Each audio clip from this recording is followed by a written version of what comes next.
Hi friends, మనం ఈరోజు dragon తోటకు వచ్చినాము. డ్రాగన్ తోట చూడండి ఎట్లా ఉందో.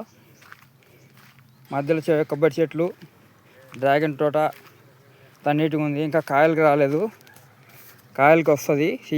సీజన్ ఇంకా స్టార్ట్ కాలేదు కాబట్టి కాయలకు రాలేదు. కాయలకు వచ్చిందంటే దగ్గర చెట్టుకి 50-60 కాయలు కాస్తాయి. ఎట్లుంటాయన్నమాట చెట్లు. కింద నుంచి పైకి ఏర్లు చూడండి ఎలా వచ్చినాయో. ఎంత డ్రాగన్ తోటే, మొత్తం డ్రాగన్ తోటే. ఎల్ల డ్రాగన్ తోట ఫ్రెండ్స్. డ్రాగన్ తోట చూడండి ఎలా ఉందో. డ్రాగన్ ఫ్రూట్స్ తింటే ఆరోగ్యానికి మంచిది, ఆరోగ్యం కూడా బాగుంటుంది. చూడండి ఎలా ఉందో. డ్రాగన్ తోట బాగా పెంచినారు వీళ్ళు.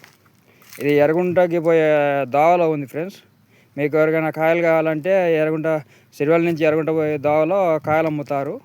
హోల్సేల్గా వచ్చి కొనుక్కొని పోండి. మంచిది డ్రాగన్ ఫ్రూట్ తింటే. చూడండి ఫ్రెండ్స్ ఎట్లా ఉన్నాయో. మధ్యలో కొబ్బరి చెట్లు, కొబ్బరికాయలు కూడా కాసినాయి బాగా. కొబ్బరికాయలు కూడా కాసినాయి బాగా. పిందెలు పడినాయి, కొబ్బరికాయలు కాసినాయి. ఇదంతా డ్రాగన్ తోట ఫ్రెండ్స్. ఇదల్లా దగ్గర 5 ఎకరాలు 6 ఎకరాలు మొత్తం డ్రాగన్ తోట వేసినారు. మొత్తం డ్రాగన్ తోట పెంచుతున్నారు అన్నమాట. మన ఛానల్ నచ్చితే లైక్ చేయండి, షేర్ చేయండి, కామెంట్ చేయండి, సబ్స్క్రైబ్ చేసుకోండి. Thank you all. Love you all.